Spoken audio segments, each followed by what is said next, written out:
Hello, hello, Jordan Sheridan, live Status Coup. It is Wednesday, September the 17th, the year 2025 in the United Corporations of America. I'm a little under the weather, so if I make less sense than usual, that's because I'm not feeling well, but I felt the need to come live to you as there's a lot going on. I was live yesterday on the ground as we covered the latest court hearing for Luigi Mangione, the alleged shooter of Brian Thompson, United Healthcare CEO. While I was live, the breaking news happened that a judge tossed out the terrorism charge that had been slapped on to Mangione's indictment. So we have the live stream, obviously. Check that out if you haven't watched it. But we've also cut some shorter clips already from that. On top of that, we posted about an hour or so ago a part of that where some random dude interrupted my interviews to ask me if I support murder. So we went on and had it out a little bit, me and that boomer, I would call him. He was fairly respectful. I'll give him that. But basically wanted to insinuate I or Mangione supporters out there were supporting murder. So check that out.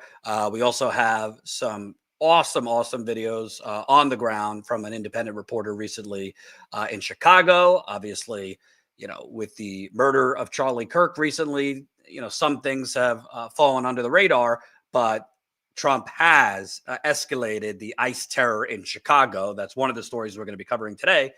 So JT was on the ground for us in Chicago. Really great videos, really great coverage of protests there, which on a random Tuesday included thousands of Chicagoans.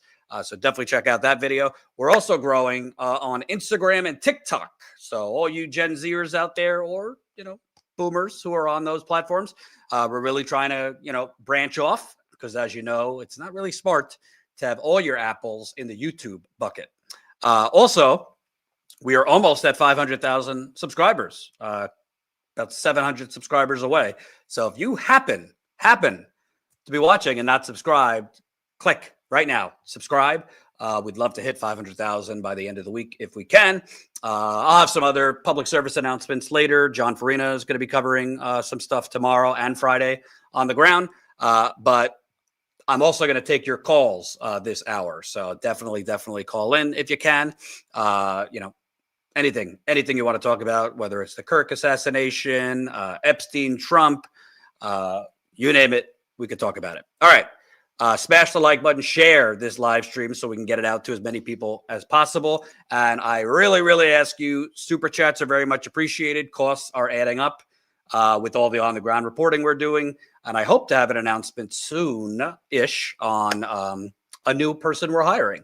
So please support us, super chats, and sign up as a paid member. All right. I want to start, I don't know, but if you ask me, Donald Trump, who has been able to evade most disasters and crises. It seems that they have done everything humanly possible for about 2 months to change the subject from Jeffrey Epstein, including dispatching the National Guard military to D.C., now escalating things in Chicago, which, by the way, they are now arresting U.S. citizens. ICE is in Chicago. We'll get to that later. And now they are basically launching World War III, the world war of all culture wars, in the aftermath of the Charlie Kirk murder. By the way, I did a piece on our Substack about that earlier today, so definitely check that out. If you're not hooked up to our Substack, I've been doing more written pieces there. We're trying to grow on Substack too. You could sign up to our Substack for free, so you can get my written work there. That's StatusCoup.substack.com. But after the Speaker of the House, Mike Johnson, sent the Congress, specifically the Republicans, home earlier than was already the absurdly long congressional summer recess, he did so to basically get politicians out of Dodge to avoid questions on Epstein and Trump. Well, Kash Patel, who seems like he's on his last legs, so to speak, as FBI director. A lot of reports circulating now that after he badly bungled the Charlie Kirk assassination investigation and murder in the aftermath, put out a lot of misinformation as FBI director, including multiple suspects who weren't actually suspects. FBI didn't actually do anything. It was the alleged shooter, Tyler Robinson's family, that turned him in. He has now gone to Capitol Hill to testify today, and he was grilled and did not have good answers or any answers on the Epstein list, and specifically Donald Trump's involvement with Jeffrey Epstein. And I think this is a big deal. You know, we, as opposed to many other channels, we tend to not cover Trump as much as other channels. I mean, obviously he's the president. I think there is growing fascism going on in this country under Trump. So we are covering Trump a decent amount, but not as much as other channels. With that said, because we want to cover all the other stories that the corporate media is covering up, the corporate sacrifice zones, the environmental disasters, worker exploitation, protest movements, etc. But I think it's kind of a big deal if the president of the United States, there seems to be evidence that he is implicated in a child sex trafficking ring or knew about a child sex trafficking ring, if he was not involved himself, knew about it, that he's covering it up, that he might be covering up the identities of powerful people that were involved with a child sex trafficking ring, including bankers, celebrities, politicians, political donors, all the rest. And I don't think the media should let that go, even though Trump has a superpower of surviving negative news cycles, of surviving, bad news. Well, it does not seem like his FBI director, who is not qualified to be director of a lemonade stand, much less the FBI, has that superpower. I don't know what order you have it, Colin. Let's play the first clip. Mr. Cash goes to Washington. He was under fire today in a Senate. I don't know if it was the Senate or the House, one or the other. Director, the first time you saw Donald Trump's name was in the Epstein files. Did you close the files or keep reading? I have reviewed not the entirety of the files, so you haven't reviewed all of the Epstein files? Personally, no. You're the director of the FBI. This is the largest sex trafficking case the FBI has ever been a part of. Buck stops at the top, and your testimony today is you have not reviewed all the files.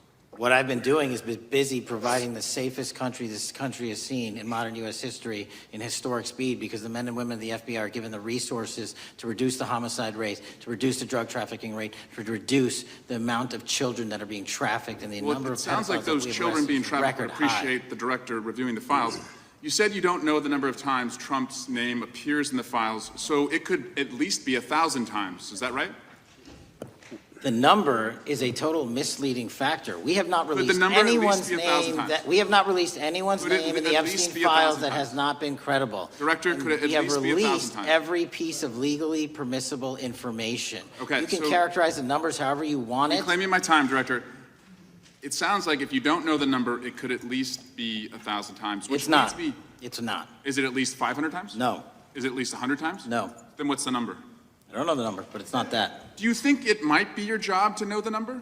My job is to provide for the safety and security of this country. My job is not to engage in political innuendo so you can go out to the sticks and get your 20-second hit in your fundraising article. My time, Director. Keep going, reclaiming your time, because the people of California are being underserved by your representation. If the president is not implicated, why not release everything that involves him? We have released everything, the president and anyone else's side, that is credible and lawfully be able to be released. Your fixation on this matter and baseless accusations that I'm hiding child pedophiles is disgusting. Anyone that says that needs to look at the stats alone and go back to the state of California, who's receiving the biggest surge in FBI resources through my redeployment, because the cities of Los Angeles, San Diego, and San Francisco need it. Director, remembering your oath to tell the truth, did you ever tell Donald Trump his name is in the files?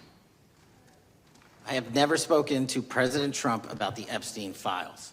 Did you ever tell the Attorney General that Donald Trump's name is in the Epstein files? The Attorney General and I have had numerous discussions about the entirety of the Epstein files and the reviews conducted by our team. Did you tell the Attorney General that Donald Trump's name is in the Epstein files? And we have released where President Trump's name is in the Attorney's file. It's a simple question. Did you tell the Attorney General that the President's name is in the Epstein files?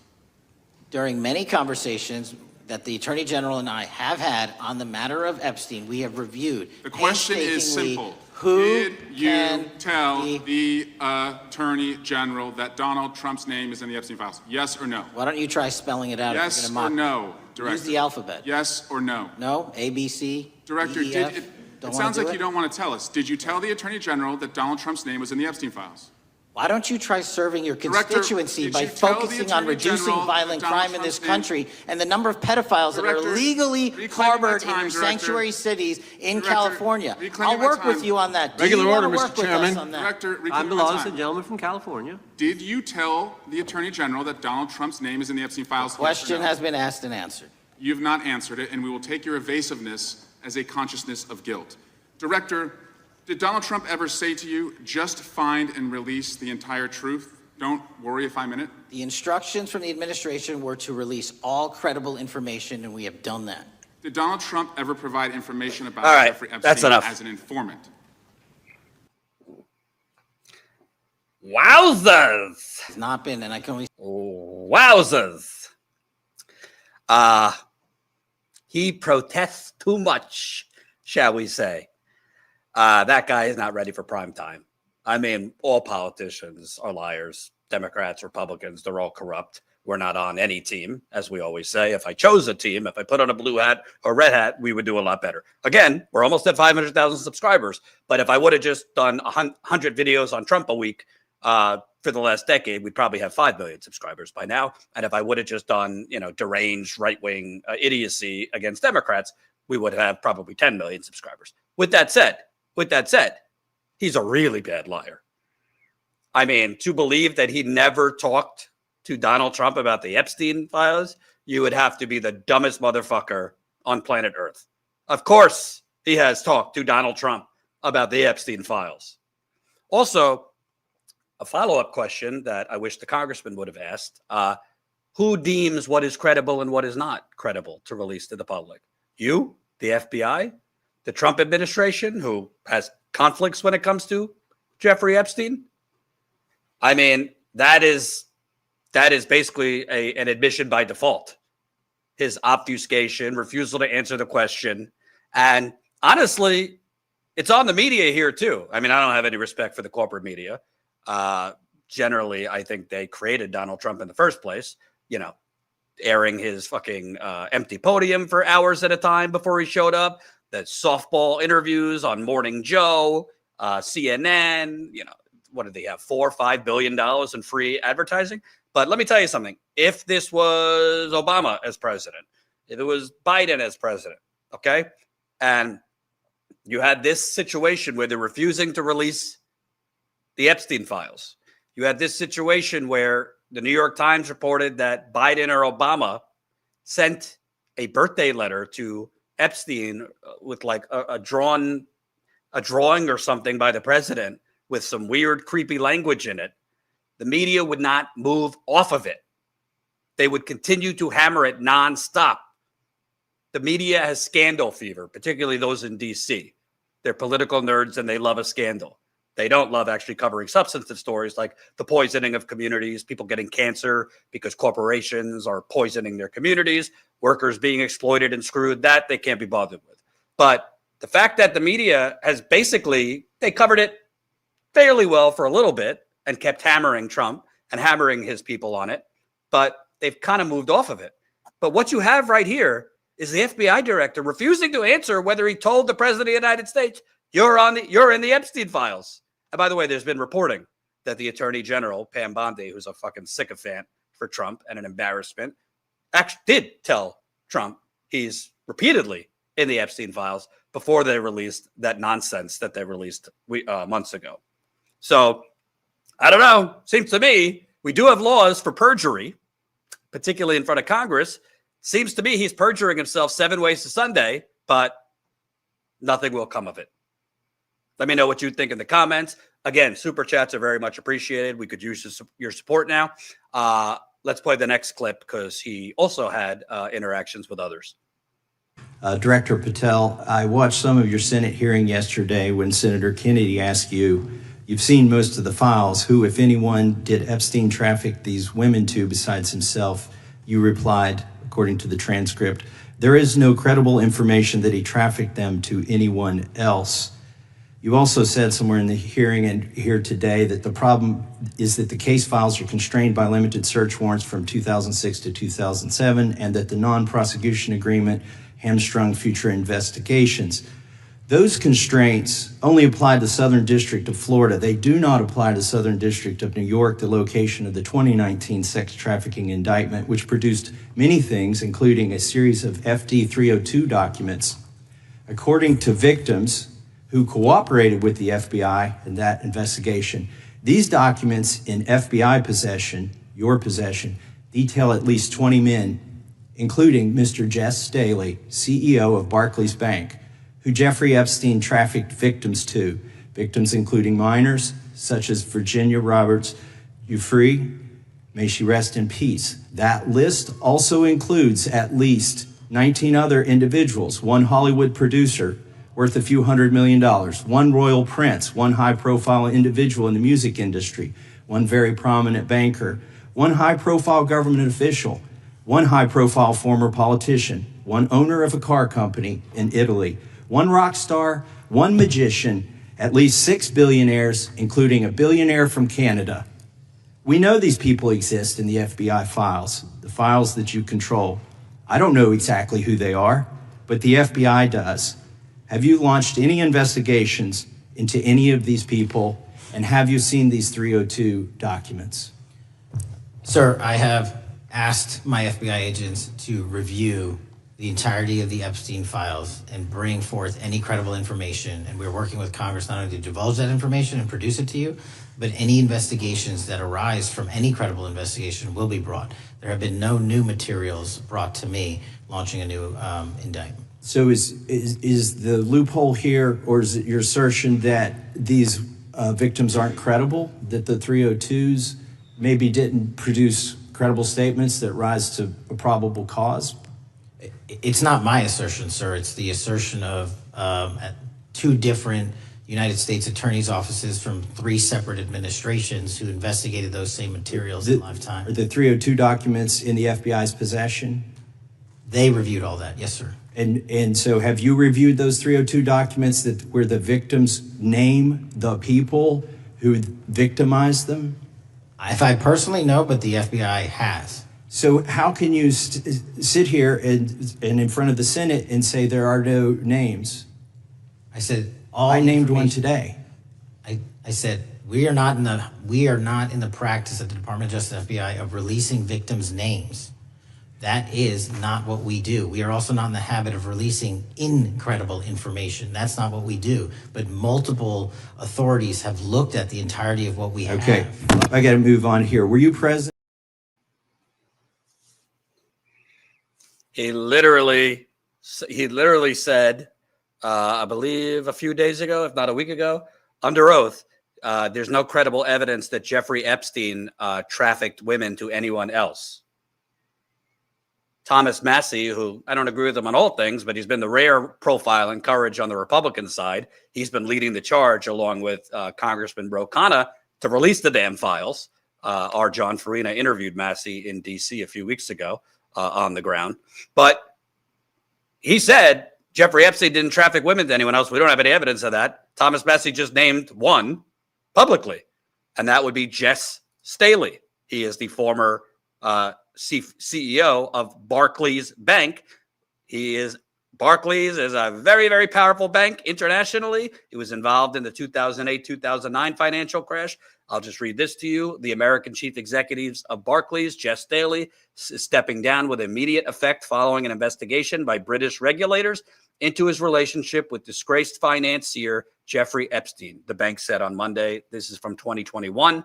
The investigation by the Financial Conduct Authority and the Bank of England's Presidential Regulation Authority was disclosed by Barclays in early 2020 and focused on how Staley characterized the relationship to his employee. So we got a big banker that might have been involved here, and he had to step down a few years ago. Remember I said our John Farina asked Thomas Massie on the ground in D.C., no other corporate journalist that was at that press conference with Ro Khanna, with Thomas Massie, and all of the Epstein victims that bravely came forward.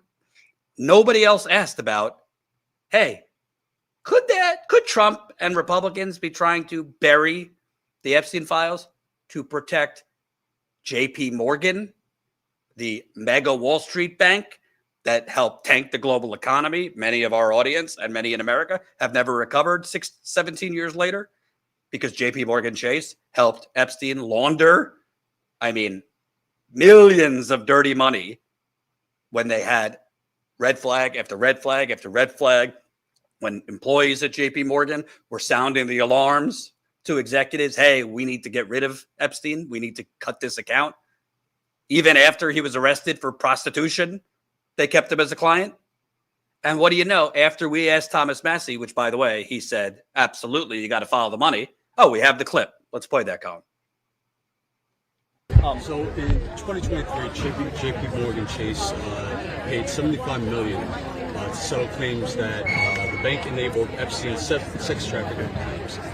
Is it possible these documents that Republicans and Trump are trying to prevent from coming out have important information that the banks knew about Epstein's Absolutely. I mean, the first rule of any investigation is follow the money. So we got to follow the bank records. And that is one thing the Oversight Committee is doing that I applaud. Let's hope they get it out there. They can't just hold that information in their committee.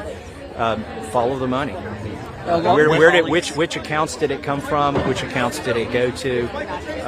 And that's the quickest way to figure out who was doing what.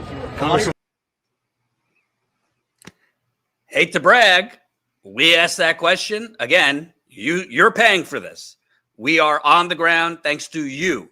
We're sending John back to D.C. Friday, actually, for a big protest. He might be going to Chicago or Memphis next. I was just back on the ground yesterday. I wish I could be back on the ground more, but I got a 4-month-old, a nearly 3-year-old. I can't be on the ground as much right now. I'll be back on the ground as much as I can, but we're spreading our tentacles. John is on the ground. Tina's going to be on the ground. I might be hiring a new reporter possibly today, which I'll have an announcement on soon. And like Colin just showed, he's going to be covering a big rally in D.C. on Friday. But he asked that question about JP Morgan because I think that is the big reason that they won't release the Epstein files. And what do you know? Just a few days after that, the New York Times, to their credit, had a big piece with new information and new reporting on JP Morgan's ties to Jeffrey Epstein. And who has had banking relationships with JP Morgan? Say who? Donald Trump. I hate to bring it back to Flint. You know my passion for Flint. A lot of Americans have no idea, and it was exposed in my book that we released last year, We the Poisoned, exposing the Flint water crisis cover-up. JP Morgan was largely responsible for the Flint water crisis. Most Americans have no clue because the corporate media has not reported that part. But JP Morgan, as well as Wells Fargo, engineered a fraudulent financial scam that was the driving reason. There was a lot of reasons, but was the driving reason why Flint was using the Flint River, that poison toxic river, in the first place. Because JP Morgan and Wells Fargo were literally helping to concoct a fraudulent bond scam to basically create an unnecessary privatized water system and indebt Flint with $100 million of debt to build that completely unnecessary water system. They were sued civilly, not criminally, civilly on behalf of 2,500 Flint children in 2020. But of course, it's America, so a judge threw out the case because we can't actually put bankers in jail for tanking the global economy or for poisoning a whole community. Can't do that. Not in the United Corporations of America. But I think this is pretty damn relevant that Thomas Massie named the former CEO of Barclays. Do you think there might be some other bankers in those files? Politicians? Firms right now that contribute a lot of money to the Republicans and Democrats? Think that might have something to do? Trump has no loyalty. Trump wouldn't be not releasing the Epstein files to cover up a specific name. But he would try to bury it if it involved entire industries that he still depends on, that the Republicans still depend on. And by the way, the Democrats could be huffing and puffing. They want it released. I don't think most mainstream Democrats actually want the Epstein files released because their donors might be implicated too. Let's play another clip from Kash Patel's congressional meltdown. As far as polygraphs go, generally they are always and always have been utilized at the FBI to track down those that leak sensitive information and have unauthorized disclosures to the media, and we will continue to use them to ensure the integrity of the FBI. Did any individual on your senior executive team, the director's advisory team, or who serve in the positions on the 7th floor receive disqualifying alerts on their polygraphs? Senator, I'm not going to get into the personnel discussions that were had on a polygraph. Those are private discussions, and many of them relate to ongoing investigations. Did you or Attorney General Bondi provide any individual with a waiver so they could remain employed after they received disqualifying alerts on their polygraphs? I'll have to get back to you. You don't remember that? No, sir. My priority is protecting the American public, not getting into the weeds of polygraphs. And to have a decent memory when you come before a committee. I'm happy to talk about all the good work the men and women of the FBI are doing, including provided the lowest crime rate in American history. If you want to talk about how to protect the citizens, Chicago has seen a 30% reduction in its murder rate because of the men and women of the FBI. You take credit for that? I'll happily do that. You The take interagency partners and the men and women of the Chicago PD have never been more include powerful. local law enforcement, please. Have you ever seen my testimony across this country where I always lead with our interagency partnerships with state and local law enforcement? It is the pillar of what I am doing. And on the 7th floor, for the first time in FBI history, I have installed police officers and sheriffs right on my 7th floor to report to us every day what's going around the country on the street level, because that is a priority of the FBI and is the only way we are going to work. I don't take credit for anything, but I will defend the men and women of the FBI and the cops that help us get it done. You should. So, did you keep people on that failed polygraphs? In fairness, you can fail a polygraph, due to nerves, abnormalities. It's not always that you're lying, but a lot of times it's that you're lying. They account for, normal ebbs and flows just due to nerves and this and that. But he literally won't answer if he basically just kept people that were lying. I actually think you get a gold medal if you could lie in a polygraph and get through the polygraph in the Trump administration. I mean, this man perjured himself today probably at least 50 times. I mean, most people in the Trump administration do, but it's just amazing. And I'm pretty sure Trump's going to throw him overboard, particularly with all the right wing, particularly the Trump administration bigwigs, very, very turning on him over the Charlie Kirk assassination and the sloppy FBI work after the fact that they were putting out people to the public as suspects who were not suspects, the fact that they basically prematurely Patel was insinuating that, case closed. We have the people. The fact that he went to a press conference in Utah just to get some FaceTime, but didn't speak. The fact that he then, when they caught the suspect, acted like it was all the FBI when the FBI had nothing to do with it, and it was literally the father of the alleged the current suspect who turned him in. I think he'll be thrown under the bus. Probably, they'll appoint somebody equally or if not worse and unqualified than him. And, he'll go get a nice book deal, maybe a Fox News show, and that will be that, because that's how America works. Why does nothing happen when he perjures himself? Well, we could do 2 hours on all the politicians that have perjured themselves and gotten away with it, because I got a long list. But, to me, obviously, the most important thing about the Epstein files is the victims, full stop. But I think it's beyond that. It is very clear that everything that we cover here, why the flag is upside down, is about a corrupt government, a corrupt purchased government, politicians who have been purchased. And I believe why they are trying to cover up the Epstein files is because within it, you got bankers, powerful politicians, celebrities, political donors, probably nonprofit CEOs. The heavy players who purchase our government are implicated, either directly or indirectly. And that's why they're covering it up. And you want to know something? I hate to say it.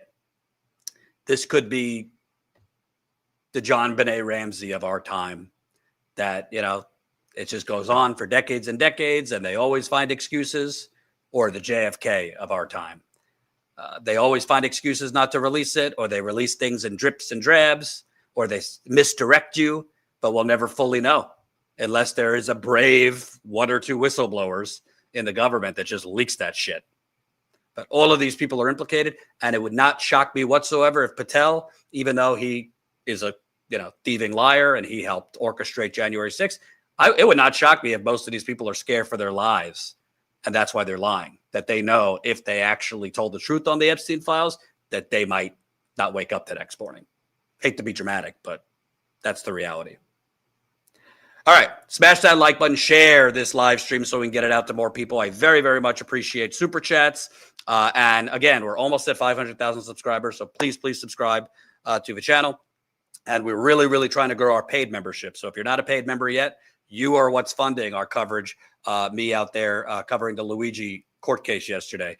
We need to grow our membership if we're going to continue. If we're going to cover the trial on a daily basis, which I'd like to do next year. The trial for Mangione is supposed to start early 2026, although a specific date has not been announced yet. To go out and continue covering the ICE terror all over this country. We're monitoring Chicago. We're monitoring Memphis, which Trump has already said he's going to send the National Guard. But we need your support. There's a whole lot of channels asking for money. There's very few actually doing investigative on-the-ground journalism.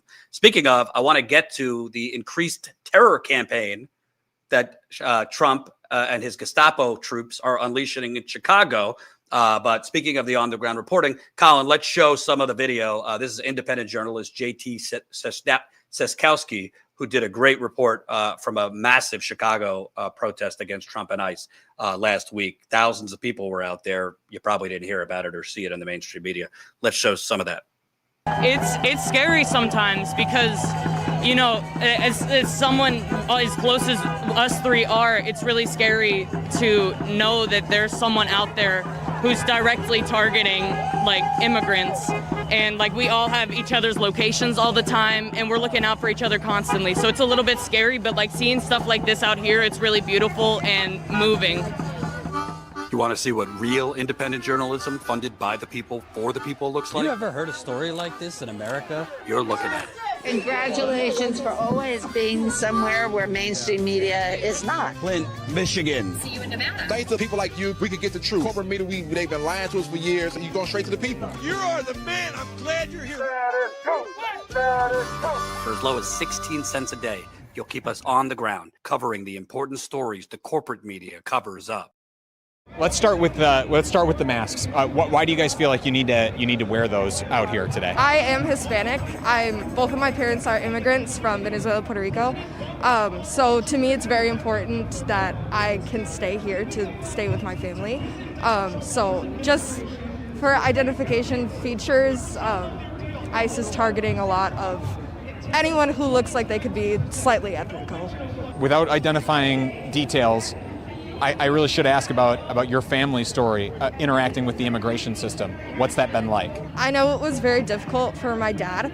He came here when he was 18 years old. He was left, his parents left him, and he didn't know English, only spoke Spanish. All he had was literally the backpack on his back, the clothes on his back, the shoes on his feet, that's it. So I know it was very difficult for him to get here, for him to stay here.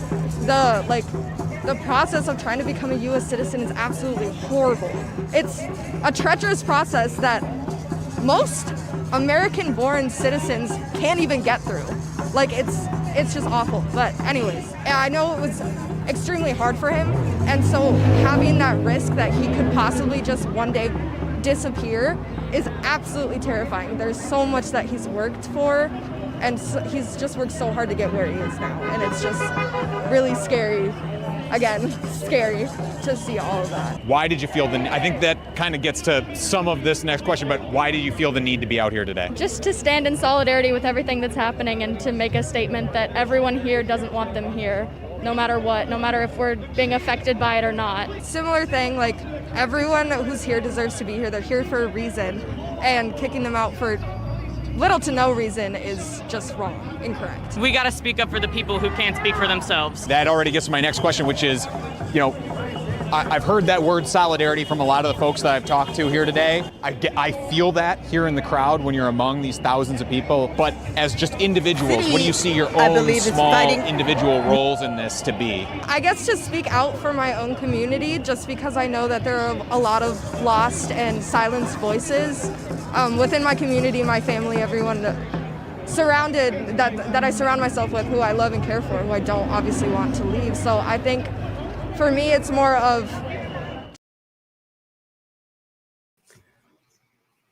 So that full video is up on the channel. He did another one that we'll show some of in a bit that showed thousands of people out there. This is just on a random Tuesday. So that's what we're doing, the important on-the-ground reporting, frankly, that very few others are doing. Even local media that shows up, they're barely even talking to protesters. They're kind of just getting visuals and leaving.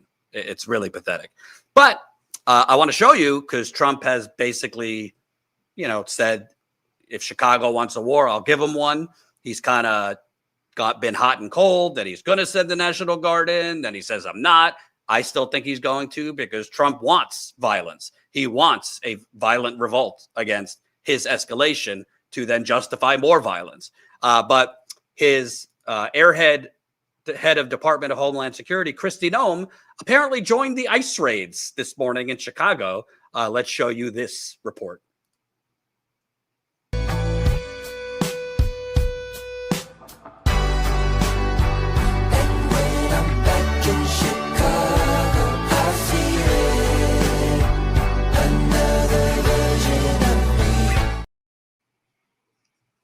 Yeah, that's Colin. That's not the right one. The one that goes.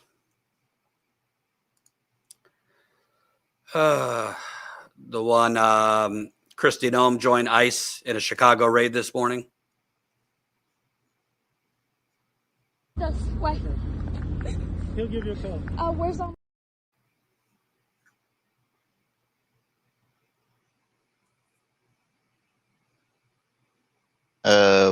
One sec. Let me see what. It's the tweet from Republicans Against Trump.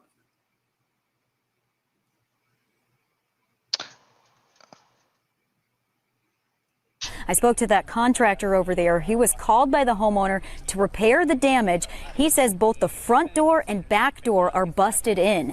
Now, Secretary Kristi Noem sent out a tweet that reads in part, I was on the ground in Chicago today to make it clear we are not backing down. That post on X also included video showing several people being led away in handcuffs. We have witness video that was taken after a person describes hearing an explosion around 5:50 this morning. You can see armed officers shining flashlights at a door and into a window as well. Another neighbor told us about the response from law enforcement that came from the air. Awakened at 20 to 6 by the drone of the helicopter flying overhead, circling the house, circling the neighborhood, spotlight on, right over the house. Very unusual in our usually quiet neighborhood. Back out here live, people in the neighborhood are slowly filtering over here to see this damage. Everyone walking up to us wants to know what the people were taken into custody for. Well, according to Secretary Noem, she indicated on social media their offenses include DUI, felony stalking, and assault. We know that members of a rapid response team are walking around the neighborhood trying to be on standby in case there are any more ICE arrests. I also wanted to tell you that Representative Lauren Underwood from the Northwest suburbs says she got debriefed by ICE recently, who told her that since September 6th, there have been 250 ICE arrests in the Chicago area. I'm Laura Victory reporting live. So the head of Department of Homeland Security and the stormtroopers need to invade a quiet neighborhood, it seems, for a typical arrest that could probably be done by a couple regular police officers, all to create a show of a, city riddled with a crime and chaos. I mean, the whole thing is a fucking joke. The actual crime in Chicago and many other cities is economic terrorism, also called gentrification. That's the actual crime going on, not immigrants. There's even more disgusting video. This ICE detaining parents and interrogating their young kids, included with the kids crying during it. This is in Chicago. Let's play this, Colin. What? He'll give you a call. Where's all my family? They're in here. What's your brother? Is he a citizen? We don't answer questions. If you tell me he's a citizen, we'll let him go. We don't answer questions. Look at what you're doing. Nita, please. If you tell me he's a citizen, we'll let him go. We don't answer questions. I'm sorry. He has your phone number, right? Yeah. He'll call you. All right. That's fine. Come on. And what's happening to our car?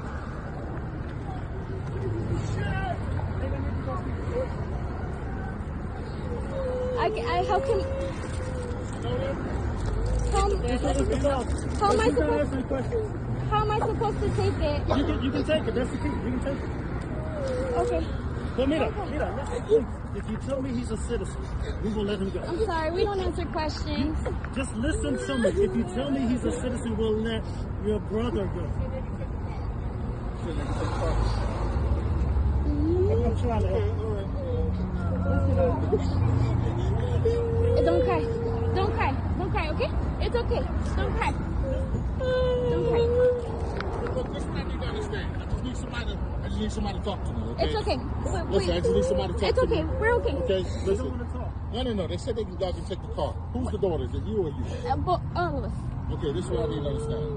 That's your brother, right? That's my brother. Is he born here, yes or no? We don't answer questions until our lawyer is... Listen, ma'am. That's it. I'm trying to help you out here. It's okay. I did it already. Yeah, it's fine. We can talk when our lawyer is here. Don't worry. It's okay. Yeah, it's okay. Come on, don't cry. It's okay. It's okay. It's okay. It's okay. If you say that, don't record him. But if you say he's a citizen, I will let him out. Just say yes. It's okay. Come on. It's okay. It's okay. Look at what they're doing. It's okay. It's okay. It's okay. It's okay. It's okay. It's fine. It's fine. It's fine. It's fine. It's fine. It's fine. We're fine. We're fine. Come on. We're okay. Get their license plate. Y este no tiene. Okay. We're fine. We're okay. We're okay. So, kiddies, if you tell me what I want to hear, I'll let him go. Even though I think if they said he's a citizen, they would take him in. And by the way, that, I don't know how old, my guess is a teenager, is saying we're not going to talk to you because and we'll wait for a lawyer because activists and organizers in Chicago, but the corporate media don't bother to interview. We do. We're going to be airing an interview with a protester probably tomorrow, an activist tomorrow in Chicago. They have been doing the organizing work of informing Chicagoans to know their rights. So when confronted with ICE, don't answer questions and say, we will talk when our lawyer gets here. So the activists and the protesters are doing the important dirty work because Trump is dispatching the stormtroopers. All right. I want to take some questions. I want to take some calls before I have to go. So Colin, put up the number. If you want to call in, we could talk about ICE, Epstein, whatever you want. Let me set up the program here. Hold on. I got to set it up here.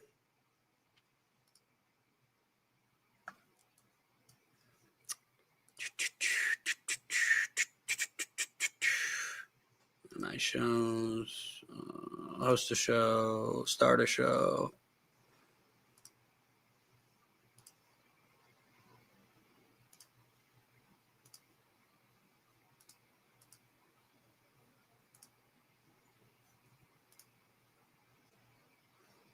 You see it, Colin? Yep, should be good. All right. We're ready. Connect to show.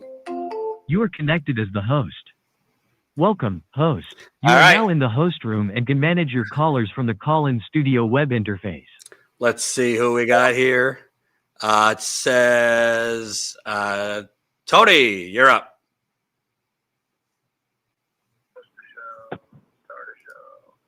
Hello? Hello, Jordan. How you doing? Good. I'm also a little bit sick at the moment, but good to have you calling, doing the show with us. Absolutely. Hope you feel better. Same. So I wanted to ask about this guy who allegedly killed Charlie Kirk, and there have been a lot of mass shootings over the years, and usually the FBI finds the person right away, and they know the motive right away. This time, they're totally clueless and have no idea what they're doing. What do you think is going on? And this guy that was arrested, do you think he really did it? Do you see any kind of motive? Well, on a 360-degree view of it, partially what's going on is you have a fucking moron running the FBI who was a podcaster before. And an author, too. Yeah, and helped engineer an attempted coup of the government. And then, in addition to a giant conspiracy theory that Donald Trump won the 2020 election, I don't know what FBI law enforcement background he has, but he's in charge. So when you have incompetent dumbasses in charge, oftentimes they will overrule people that are qualified, or they will clean house and fire, which we know Kash Patel has done. He's purged the FBI of a lot of the longtime investigators who happened to commit the crime of investigating Trump, as well as those involved with January 6th, including him, Patel. So my strong assumption is he doesn't know what he's doing. He's in way over his head. The other thing is just from a investigative perspective, the guy was on the roof. There was probably blind spots in terms of cameras. If it was him, to be clear, there was probably blind spots in terms of cameras. You also had the misdirection of, at first, there was some, kind of kooky long guy in Utah who authorities there knew was constantly causing trouble, who falsely said it was him. So that kind of gave Robinson, if it was him, a little time to get away, because this other guy who's kind of a known knucklehead who's done some weird things in Utah. I think they found on his phone some child pornography. So he did have some time to get away, to drive away. I believe he lived over 200 miles away from the location. So it's not the crime. The crime here isn't that they didn't catch him right away. The crime is that the FBI was putting out suspects who had nothing to do with it. Normally, they don't put out that kind of information right away unless you have slam dunk evidence that it is this person. And Patel stupidly went to that press conference just to get some FaceTime and pretend he was in charge. So I just think it's incompetent people running the FBI, and they got rid of people that are competent. So yeah, that's what I think is going on. I think the motive, I don't know. There's been stuff flying around. Honestly, I think because of the tribalism of our politics, people on the left want it to be black and white, that it's just a right-wing extremist. Yeah. And people on the right want it to be black or white, that it's like an Antifa, leftist radical. Oftentimes, it's kind of a mishmash with these shootings. By the data, most of the political violence has been perpetrated by right-wingers, specifically Trump supporters. And conveniently, that got taken off the Department of Justice website, a study showing that. The DOJ took that down recently. But it seems, by the reporting, if we are to trust it, the governor of Utah seems pretty legit, seems pretty straightforward. I don't have reason to think he's lying about the fact that the roommate of the suspect was transgender male, transitioning to female, that they had some type of romantic relationship. I don't know if I really believe these text messages that purportedly came out yesterday. Most killers don't Very confusing. Most killers don't just admit to every detail of the crime in writing. But motive, it seems to me like this guy, if it's him, grew up in a conservative family, a gun culture family, learned to shoot guns as early as 12 years old. His father and family were hardcore MAGA. And it seems that he was politically agnostic, or not really politically driven, by most of the friends who have talked to the police. but in recent months or years became more politically active, possibly by him being potentially bisexual or having a transgender friend or romantic partner. So it doesn't seem to me, even if the motive was that he was in a romantic relationship with someone transgender, that doesn't like cast a spell on the entire left wing in America. That would indicate to me more a motive based on somebody he loved, not that he hated Charlie Kirk because he was a fascist or because the shooter was a hardcore leftist. But unfortunately, the people on both sides want an answer and a very clean, tidy motive to check right wing or left wing box. And a lot of times it's loners, it's people that are mentally unwell, or people who have been radicalized by right wing conspiracy theories. So I think the answer is I don't think we fully know yet. Yeah, in this case, I blame the parents and the family really for the raising them to love guns. That's a big thing we should talk about here. No, I completely agree. And that, as the right wing has launched this holy crusade, this holy culture war on steroids crusade after Kirk's assassination, they want to fire everybody that they deem isn't mourning sufficiently Charlie Kirk or is celebrating Charlie Kirk, even people that just retweeted things. It's complete hypocrisy considering they were the ones, bitching about cancel culture 5 minutes ago. But very little talk about guns. The fact that this guy, it seems, was able to just kind of, open carry in Utah. You could bring guns on campuses, apparently, that this guy, you could have as many guns as you want in Utah and pretty much all over the country. And as Charlie Kirk said when he was alive, they deem that the price of, being in America. And that's an acceptable, gun deaths are an acceptable thing to have a Second Amendment. That's what Kirk said. And apparently it's now a crime to quote him and what he said while he was alive. So, yeah, I think, and it's broader than Charlie Kirk, to be honest. And I think what the Republicans, what Trump is doing, what the Attorney General is doing, what all these right-wing hosts are doing, it's a very dangerous game, what they're doing, because they are basically in their, I think, kind of contrived fake tears, a lot of them, ginning up currently unstable people to commit more political violence, whether it be guns, whether it be stabbings, whatever it is. They are, through the language of, Trump saying it was the radical left before the suspect was even identified, much less caught. Podcasters saying, we're ready for war. A Fox News primetime host says they want a war, we'll give them a war. Well, you're speaking to people in 4chan right now. You're speaking to white supremacists who have violent tendencies. You're speaking to people on these conspiracy message boards, in Discord chats, who watch Fox News, who think there's actually a thing called the radical left at war with conservatives. So there's going to be more violence. And frankly, there's a lot of events in America because of an open society you cannot crack down on. You cannot have proper security. You can't have security on all roofs to make sure there's not a shooter. So whether it's college campuses, local events, I fear this is just the beginning.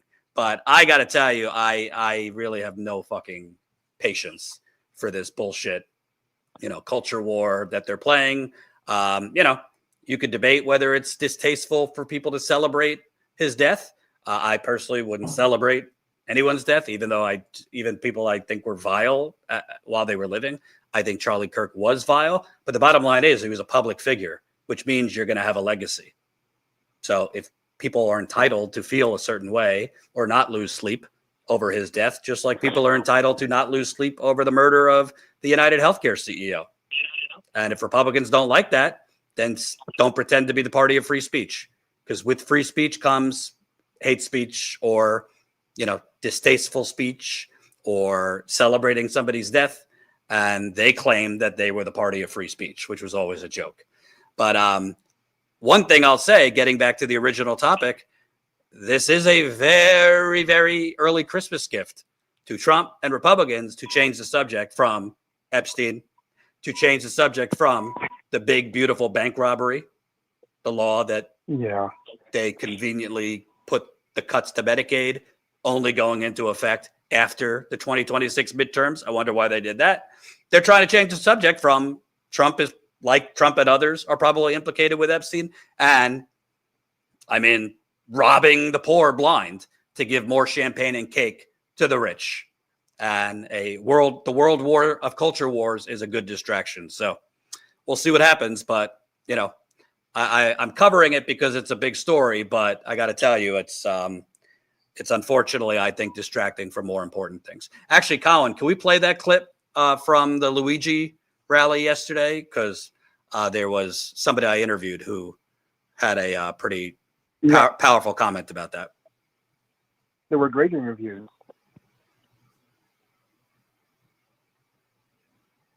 I'm not sure if we could play it while the call-in program's going on, Colin. Yeah, we could. Well, he won't be able to hear it, but you can. Okay. Which clip was it? Celeste. Whatever people thought about Charlie Kirk, I've made my thoughts clear. I don't condone killing him or anyone, but the point is, Charlie Kirk and a lot of the right-wing influences are known for focusing on transgender, Black Lives Matter, immigrants, abortion, a lot of these cultural issues. I would call it a mass distraction campaign. I didn't hear a lot from him on this, on the fact that, we have a predatory health insurance system. But when you talk to people on the left, on the hard right, there's mass agreement on this. I remember when I covered Bernie in 2016, or Trump. I'd go to Trump rallies. I'd ask them, who's your second choice? A lot of them said Bernie. So it seems like if we could get rid of this, I think, mass distraction campaign, creating others to blame, and focus on the actual enemy, which I believe is a corrupt government, there could be a lot more unity in this country. I think that the closest I came to experiencing any sort of solidarity as a nation, any sort of class solidarity, was the nation's reaction to the shooting of the UHC healthcare CEO. You saw people on the right, you saw people on the left, you saw Facebook Lindas, you saw Gen Z kids on Instagram and TikTok all saying the same thing, well, he had it coming. I think that there is no war but class war, and at the end of the day, as a middle-class New Yorker, leftist New Yorker, I have more in common with a blue-collar conservative from the Deep South than I do with a billionaire from my own city. So I just feel like when people realize that our greatest strength lies in numbers, and obviously you can't put aside a lot of really hateful things that people have said, when you're denying somebody's humanity, but when you're able to not, a lot of times on the left we have this kind of ideological perfection that we kind of strive to, and it causes a lot of people to feel iced out. People make mistakes, people need to be taught to be able to learn things. So I just feel like we need to create the strongest coalition possible. There is no war but class war, and I wish that we could go back to that feeling that we had after the first couple weeks after the shooting, where people were talking about their own experiences with their healthcare systems, and it just made me feel like a sense of community, and in a sense that we've been so isolated for so long. We just see horrors beyond human comprehension on our phone every single day.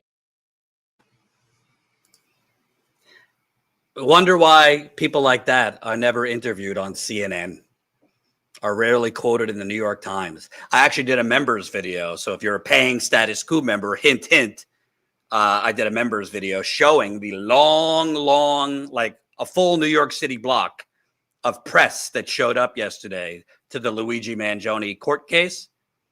And virtually none of them actually exited the barricade to come out and actually interview the dozens of supporters. How is that?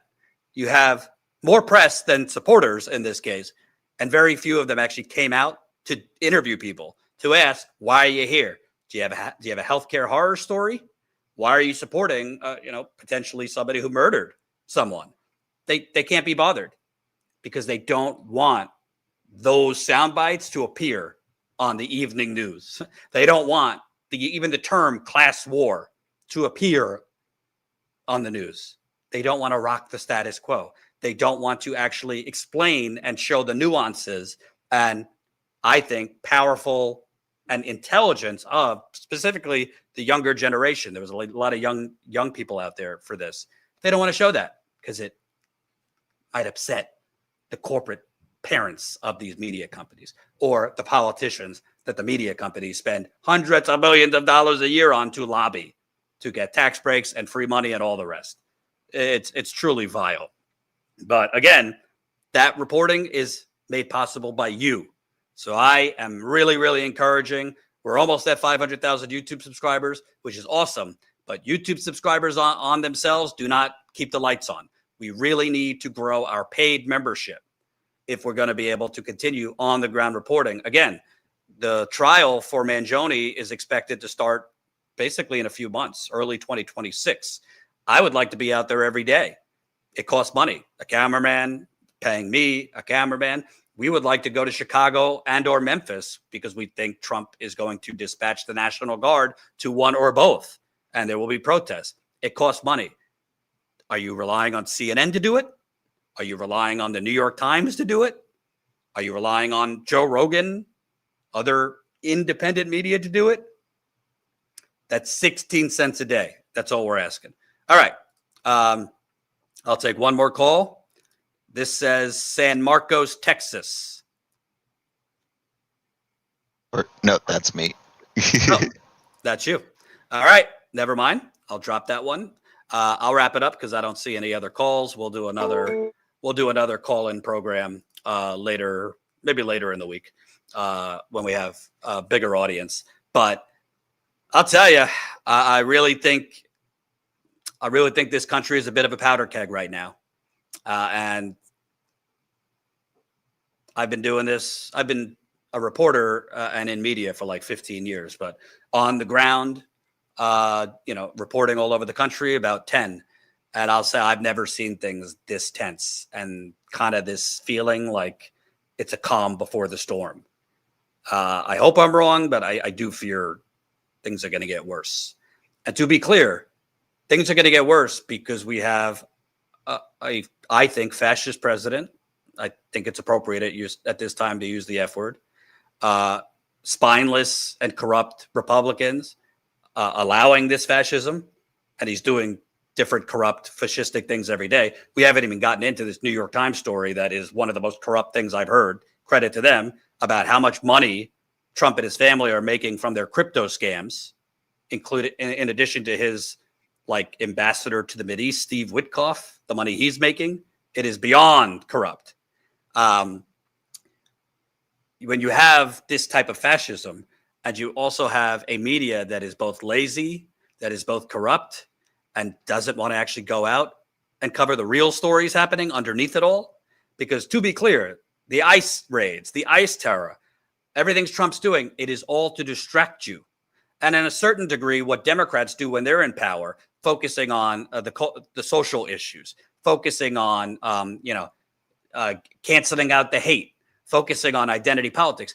Both sides, I think Republicans worse in this case, they do it to distract you from the real enemy, which is them, the oligarchy, the United Corporations of America behind me, a corrupt government that is literally stealing from the poor to give labor and money to their donors. A corrupt government that is doing that has made insider trading legal for them so they could all become multimillionaires, but illegal for everybody else. I mean, it is a mass distraction campaign on the right to distract their base and others with it's the transgender people, it's the immigrants, it's the pro-choice people, it's the Black Lives Matter protesters, it's everybody but the politicians that allowed multinational corporations to write trade deals that sent your jobs to other countries. The politicians giving hundreds of millions of dollars in government money to companies to push more AI so they could replace your jobs with robots and algorithms, basically. It's the politicians who allow Uber and Lyft and these companies to create a gig economy that gets full-time work paying you as a contractor so you can't get benefits at a living wage.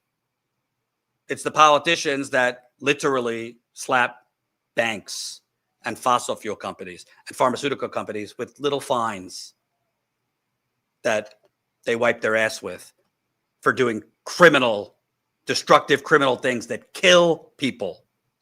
That's the enemy. But they have successfully distracted the masses with otherizing and taking your eye off the ball of who's really screwing you. It ain't the immigrants, and it's not the transgender people, and it's not all the distractions.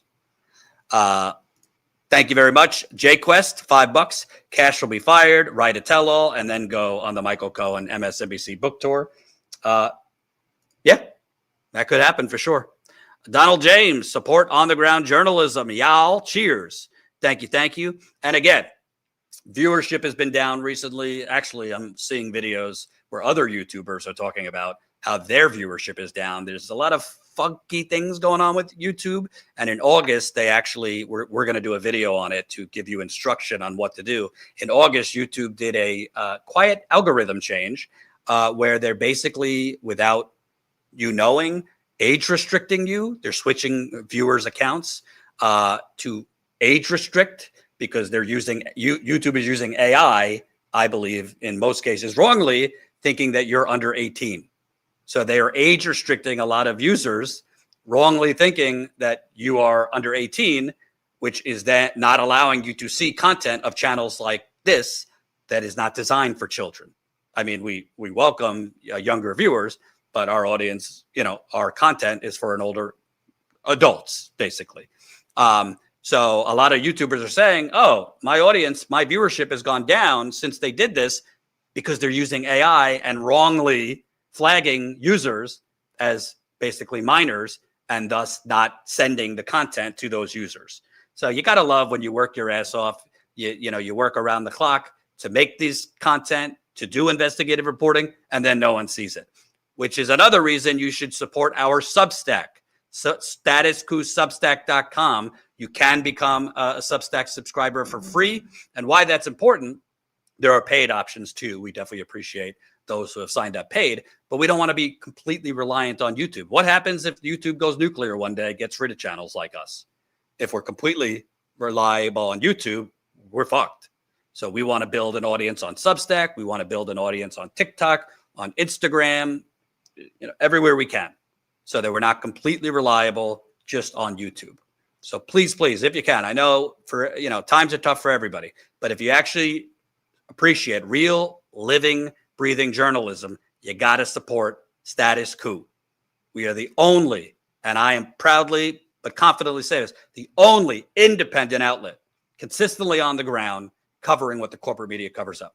Before I go, Colin, let's play some of JT's other report. Again, this is independent journalist JT Siskowski. He did great reporting for us on the ground, covering a massive rally in Chicago against Trump's ICE terror raids there. There were thousands of people out there on a Tuesday, and I don't even think the mainstream media covered it, frankly. So we'll play some of this and then bid you adieu.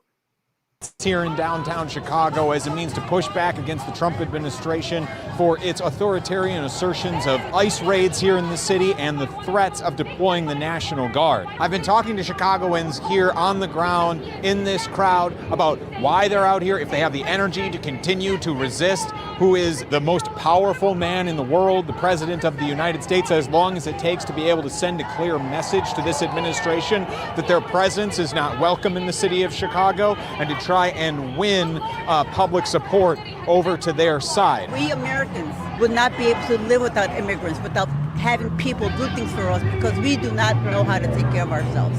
And that is the truth. I come from, my mother was here undocumented. She was here for like 20-something years undocumented. And with that, her children, her 3 boys that she had, my older brothers, they all served for the Marines and the Army.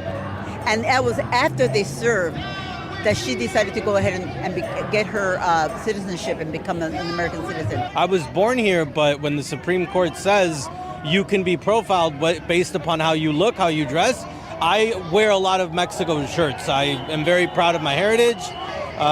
So I'm very often wearing things that, to somebody that doesn't know, oh, is this man American or is he Mexican? The reality is I'm both, but I have this stupid piece of paper that says I have a right to be here. But according to the Supreme Court, that's not enough anymore. All right, so this demonstration is now on the move through the streets of Chicago along Michigan Avenue near the lakefront. I've got all my gear here in my backpack, and we will be quite mobile, so you'll be able to get a real sense for what these demonstrations are like right now here on the streets of Chicago as ICE descends on the neighborhoods here in this city, and these demonstrators prepare for the potential occupation of Chicago by the National Guard. So words that I heard to describe these demonstrations from these protesters and from organizers was solidarity, was power, was unity, and you really feel it when you are in the middle of this crowd. So of course these demonstrations are in response to the Trump administration just announcing Operation Midway Blitz, which is the Department of Homeland Security saying that it is going to ramp up ICE operations here in the city. Trump is singling out Chicago because it exists in the minds of many Americans as a high crime city, something to be feared rather than celebrated, a cultural melting pot. No, I never feel like my safety's in threat. I walk my dog, I take the public transportation to work, to the Cubs game. I go for runs by the lakefront trail. Other people are walking their dogs. I see kids walking around everywhere. It's a city, so obviously there's going to be some level of crime, and you have to be careful and keep your guard up in certain ways like you would need to for any city. But Chicago is a great place with great people, and I'm proud to be a Chicago. All right. I'm not Jordan. He had to go help with his kid, but that's some of the coverage from Chicago there. Make sure you guys go check out both those videos. That was from our video, Is Chicago Ready for something? I can't see the rest of the title, but there's that one. And the other, there are 2 Chicago videos that he put out. I highly recommend going and checking out to see what the coverage was like over there. And yeah, where's Jordan? He went to go help his kid, so I'm closing out real quick for him. We had no other super chats, but thanks again for those who did super chats or became a member. Once again, to support the reporting you saw there for Chicago, the reporting we just did in New York covering the Luigi trial, as well as what we're going to be covering over here in Washington, D.C. this Friday at 11:30. Please support us if you can, so we can keep doing that by becoming a member at statuscoup.com/join. I'll put the link in the chat here once again. But thanks, guys, for watching and supporting us, and we'll see you guys next time.